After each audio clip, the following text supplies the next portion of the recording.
Ali is a friend of mine, and I happen to be Sunni. He happens to be Shia. We both agree that what's happening in Saudi Arabia is not good for Saudi Arabia, is not good for America. But I want to try to approach this from an American perspective a little bit. What is, I could talk about Saudi Arabia and what is happening inside Saudi Arabia for hours, and Ali did a wonderful job. He definitely had a first-hand experience with the oppressive regime of Saudi Arabia. So I could talk for hours about this, but you get the picture. It's horrendous inside Saudi Arabia. I have 25,000 followers on Twitter. Most of them are in Saudi Arabia, the Arab world in general, in Bahrain. And basically, as he said, some people are afraid to retweet something that says democracy, something that criticizes the government, anything that has to do with politics. So I don't need to, you get the picture of what's happening inside Saudi Arabia. I want to talk about this, American-Saudi relationship and how this relationship, in my belief, has both affected the United States negatively, has harmed the United States, and has harmed the Saudi people, has harmed the region, and I believe if it continues, it will destabilize the region. But first, let's try to understand what this is about. Like, why would, as he said, why would 15, 14 Saudis attack the US, and the media would turn, against Afghanistan, against Pakistani intelligence, and you hear whispers about Saudis, like we were attacked by Saudi Arabia, for heaven's sake. So you wouldn't hear it. But the demonstrators would go to a mosque here and demonstrate all day, and Fox News would, loves the story. But, for some reason, you would never find an American politician saying, we were attacked by this Wahhabi sect of Islam. That attack came from Saudi Arabia. You will never hear Mr. Obama or anybody else stand up and make a beautiful speech about the oppressive regime of Saudi Arabia. You'll never hear it, and you wonder why. So basically, my answer to that is the Saudi royal family is a great American foreign policy tool. It's a great tool because you operate it outside the American political system. You want money, you find all the money with the Saudi royal family. You can trace money. If you want them to support a certain cause, you have to go through Congress here. All you have to go through is a phone call with one of these royals, and they support whatever cause you want them to support. You want jihadis to go to Afghanistan under the radar? Well, you go to the Saudi royal family. So basically, we're talking about a lawless royal family, which is willing to do whatever it takes to stay in power. And that is the motivation of the Saudi royal family. It's staying in power. It's not Islam. It's not God. It's not Allah. It's not love of America.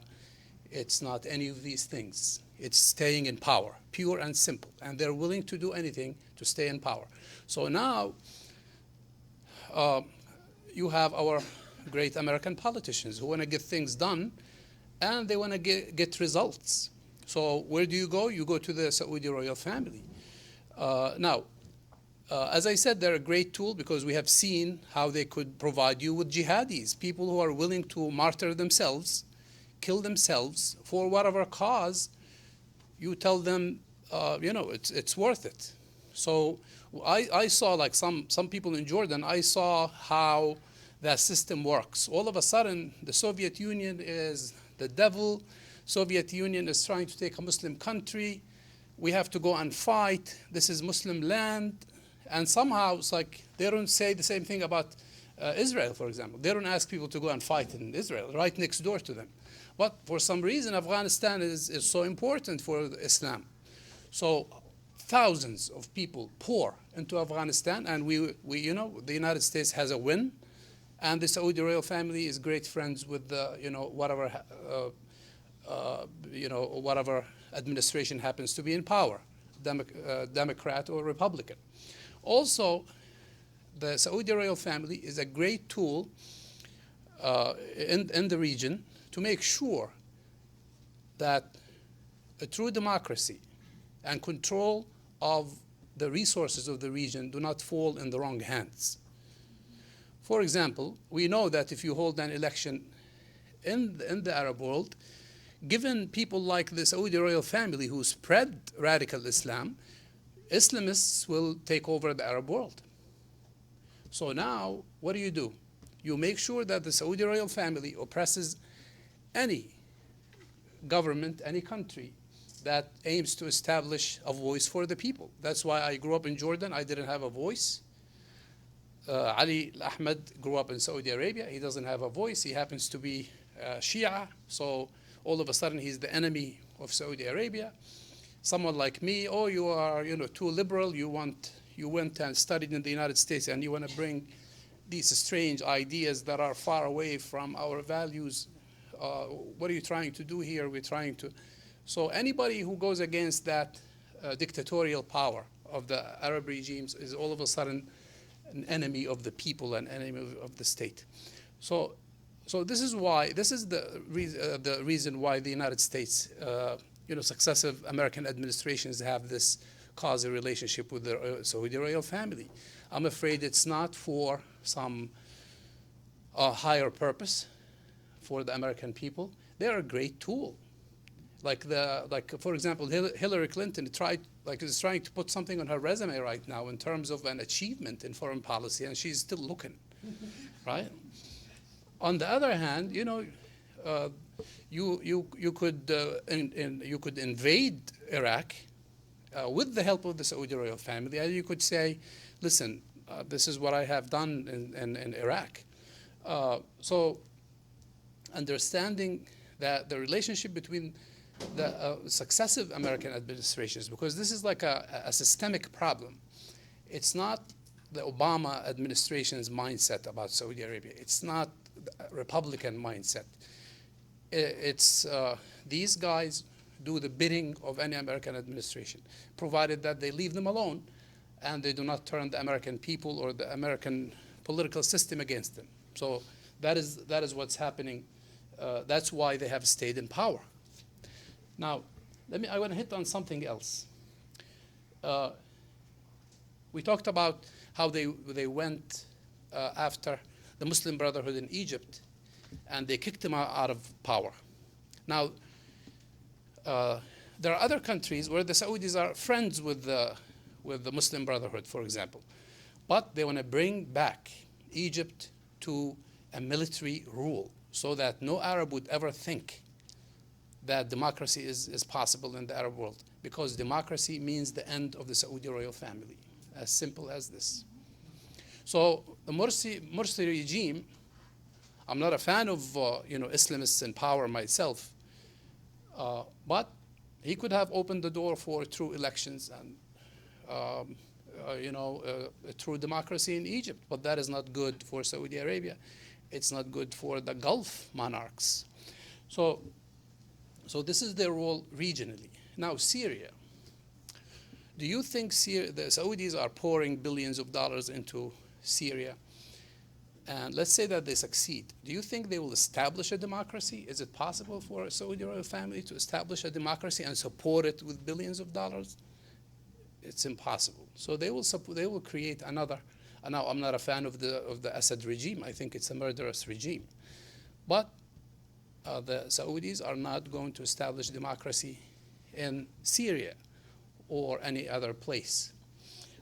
Finally, I want to hit on, am I running out of time? 5 minutes, okay. Let me talk a little bit about the conspiracy/reality.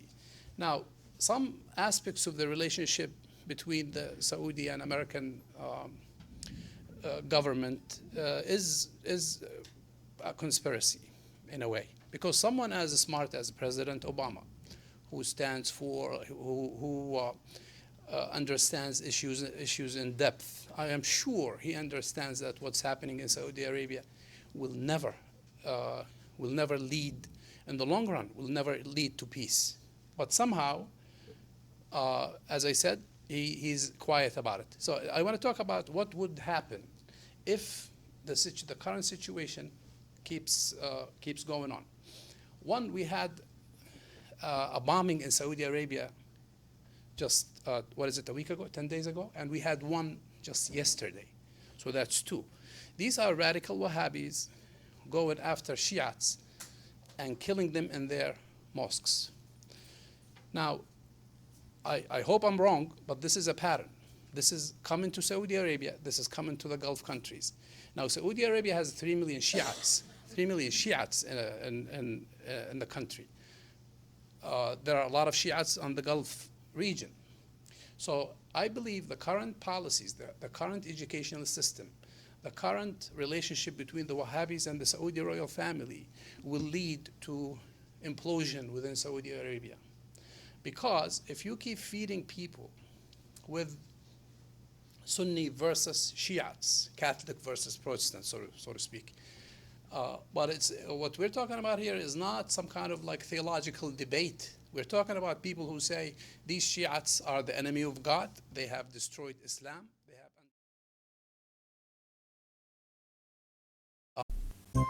have